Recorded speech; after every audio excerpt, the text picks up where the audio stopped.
नमस्ते guys, it's Arya and welcome in again my channel. दोस्तों, आज हम बात करने वाले हैं एक Thai horror short film happy birthday के बारे में।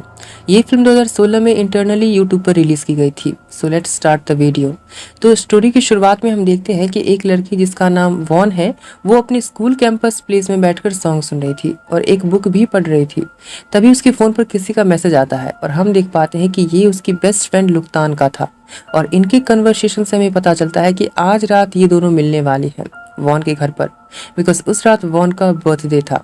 और इन द चैट हमें ये बात पता चलता है कि उस रात लुक्तान का भी बर्थडे है, मीन्स इन दोनों का बर्थडे डेट सेम ही है। तो ये दोनों फ्रेंड्स ये डिसाइड करती है कि इस बार वो अपना बर्थडे एक साथ ही सेलिब्रेट करेंगे। एंड वॉन के फ्रिज के नोट पर से हमें ये पता चल जाता है कि वॉन के पेरेंट्स काम के सिलसिले से एक हफ्ते के लिए चियांगमी गए हैं। तो वॉन घर पर बिल्कुल अकेली ही है।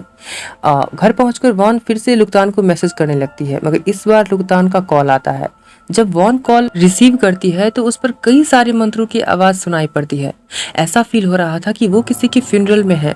वॉन लुक्तान को मैसेज करती है कि वो ठीक तो है। तो रिसेंटली रिप्लाई आता है और लुक्तान कहती है कि वो बिल्कुल ठीक है और रास्ते में है, और वो प्रॉमिस करती है कि वो जल्दी घर आएगी। ये देखकर वॉन को थोड़ा रेस्ट फील होता है। नेक्स्ट सीन में वॉन अपने फ्रेंड ग्रुप का पेज चेक कर रही थी, जिसमें उसके और लुक्तान के पिक को बहुत सारे पॉजिटिव कमेंट मिले थे, जिससे देख वो काफी खुश होती है। तभी उसे लुक्तान का मैसेज आता है कि वो लगभग पहुंच चुकी है। तो वॉन किचन में जाकर जल्दी से सेलिब्रेशन केक ले आती है। वो अगेन उस पेज को चेक करने लगती है, लेकिन वो जैसे ही पेज के डीप में जाती है उसे बहुत एस्टोनिश्ड फील होता है, बिकॉज बहुत सारे लोगों ने लुक्तान के इमेज को रिप टैग दे रखा था एंड मैनी ऑफ देम ने तो उसे ट्रिब्यूट भी दे रखा था। वॉन को कुछ समझ नहीं आ रहा था, भला ऐसा मजाक किसी के साथ कौन करेगा।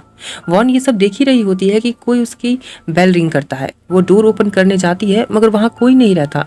उसे थोड़ा स्ट्रेंज लगता है, तो वो नॉर्मेलिटी के लिए अपनी माँ को कॉल करने लगती है, मगर कॉल नहीं लग पाता। इससे वो थोड़ा सा ट्रेम्बल हो जाती है। वो अगेन लुक्तान को मैसेज करने लगती है कि वो कहाँ है, कि तभी उसे विंडो मिरर पर किसी का साया दिखता है। वो डर जाती है और फिर से पेज सर्च करने लगती है, और यहाँ उसे सबसे बड़ा शॉक लगता है। वॉन को पेज के 2 फ्रेंड मेंबर के कन्वर्सेशन से पता चलता है कि आज दोपहर में ही एक कार एक्सीडेंट में लुक्तान की मौत हो गई है। वॉन को ये सब देखकर बहुत डर लगने लगता है। अगर सच में लुक्तान की मौत हो गई है तो वो अब तक किससे बात कर रही थी, उसे कुछ समझ नहीं आ रहा कि तभी उसके बेडरूम से आवाज आती है। वो डरती हुई ऊपर जाती है, जहाँ उसकी सारी बुक्स बिखरी पड़ी थी। वो जैसे ही इन बुक्स को उठाती है कि तभी लाइट्स फ्लक्चुएटेड होने लगती है और उसके सामने खड़ी होती है लुक्तान। वो जैसे तैसे करके नीचे भागती है कि तभी घर की सारी लाइट्स ऑफ हो जाती है, और हम देखते हैं कि लुक्तान का रिप्लाई आ चुका है कि वो आ चुकी है अपने वादे के अकॉर्डिंग। और वान की आंखों के सामने ही केक के कैंडल्स जल उठते हैं और उससे एक्सटिंग्विश करती है लुक्तान। That's it. स्टोरी की एंडिंग तो यही हो जाती है। छोटी सी कहानी थी। अब इस स्टोरी के फ्यू रियल प्लॉट के बारे में बात कर लेते हैं।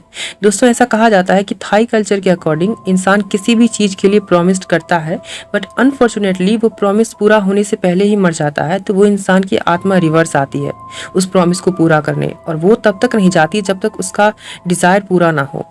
तो ये स्टोरी इसी पर बेस्ड थी, जो मुझे बहुत अच्छी लगी। आपको कैसी लगी? Right in comment box. मिलते हैं एक न्यू वीडियो में, तब तक के लिए give me now permission and Tata.